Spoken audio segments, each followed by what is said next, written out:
there everyone, my name is Caitlin. Welcome to the channel. It's been a while since I've really posted anything, but I kind of wanted to get back into it to kind of document my reading. So I'm going to give you the top 5 books that I read in 2015. 5 on this list is The Hunger Games by Suzanne Collins. I obviously loved this book. I'm pretty sure everyone knows the story of the Hunger Games, so I'm not really going to go into that, but I'm going to go into the fact that I love Katniss's progression over all 3 books. In the first book, we see her as the strong, kind of strong girl. She has to be strong. She has to come back to protect her sister. And then in the second book, we see her, and she has to be strong to save Peta. And then in the last book, she's just broken, but she has to also be strong to save those she loves. And that's what I love about this series, I guess, is because no matter what, Katniss has to be strong. She has to survive through everything, I guess. And she's put through a lot. And yes, I believe this series is something a lot of people should read, also because of the society within it and how it relates to our own. And I'm thinking on actually making a video about this. It comes from A World of Ideas. Plato's The Allegory of the Cave. This is about stepping out of what you know and seeing the world from a different point of view, because everyone has their cave. And I'm not really going to go into this completely because it's philosophical and you need to read it. This is one of those things that you should read because it can really teach you more about how you view the world itself.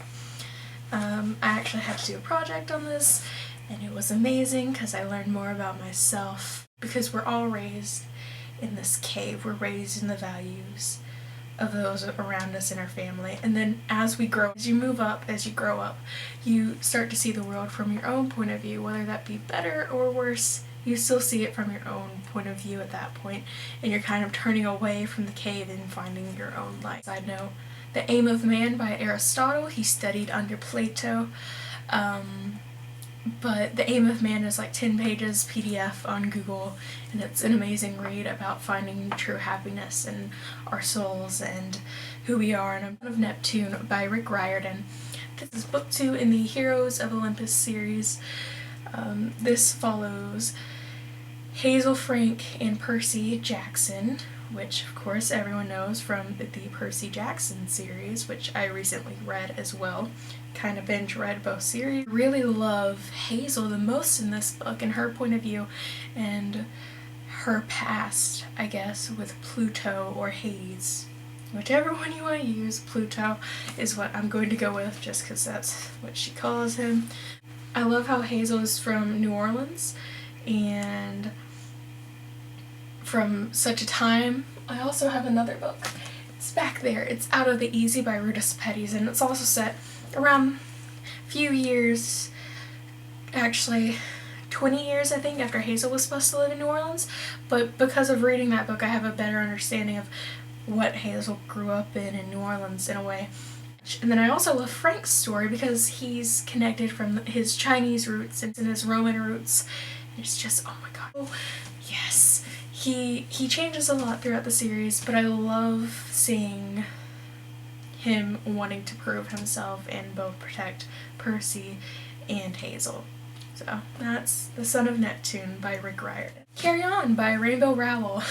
I read this book in 48 hours, and I love this book so much. It's just glorious and beautiful, and Fangirl was one of my favorite books the year it came out, and this book is basically the same. Basically a dreary fan fiction, and I'm not going to spoil anything, but it's an amazing story of both friendship and growing into yourself and kind of learning your true powers and sacrifice. My favorite thing about this book is the magic system, because the magic depends on the power of words. And I think that is something that not many books really touch on, at least books I've read. If you've had any experience with books where the power of words is very important, please put in the doobly-doo or in the comments, whatever. Put it in my pants. I don't know. But Nerd Fighter jokes. If you haven't been around YouTube for a while, it's Nerd Fighter jokes. Still normal teenagers set in a magical world, and it's just amazing. So yes, Carry On by Rainbow Rowell.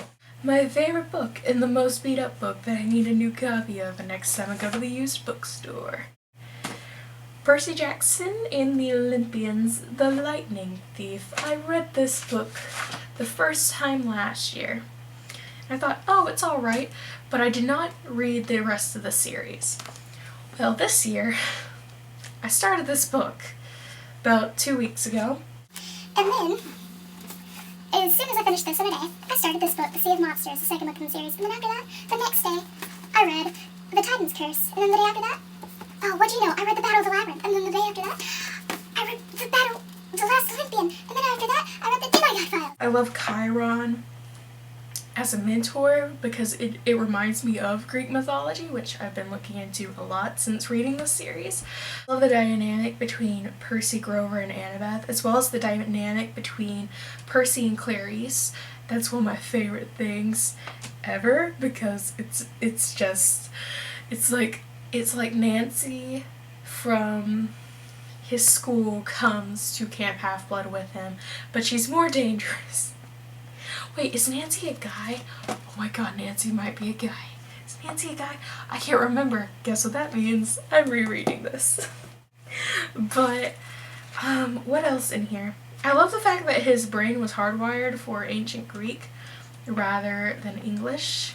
That's something that I found really interesting because even though the Greeks are in Manhattan, they're kind of still focused on their roots and where they come from with a lot of the Greek culture, and the Greek culture is very important in these books, and it becomes even more important in the Blood of Olympus series because now in this series it's the Greeks and the Romans and diversity in Rick Riordan's books.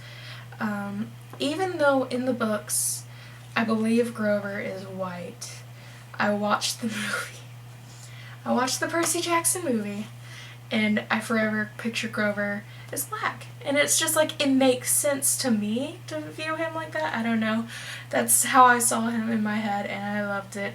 And then with Annabeth, she's amazing. She's like the Hermione. So basically Percy's Harry, Annabeth is Hermione, and then Grover is Ron. And because Ron is the kind of comic relief in Harry Potter, along with his brothers and stuff, but Grover is the comic relief when Percy's not being completely sarcastic and almost getting themselves killed. I also loved Hades so much because in all the Greek myths, it's like Hades loves death. Hades just loves it. But in this series, it's like having the underworld as your domain isn't all as people think it is. Yay, you're a god, but hey, you have all this work to do. Because death is always happening. To be surrounded by that for so many years. I'm surprised Hades wasn't the one who broke. Yes, what else? What else should I say? I think that's about it with this book. It's the whole let's go on a quest journey thing, but I think because of its being Greek mythology and the Oracle, oh my god, the Oracle was amazing, just so you know. I loved it, and I love the progression of who changes, how the Oracle changes, let me rephrase that, throughout the series. So yes, I believe that's it. Thank you so much for watching. It's been a lovely time, and I will see you guys soon, hopefully.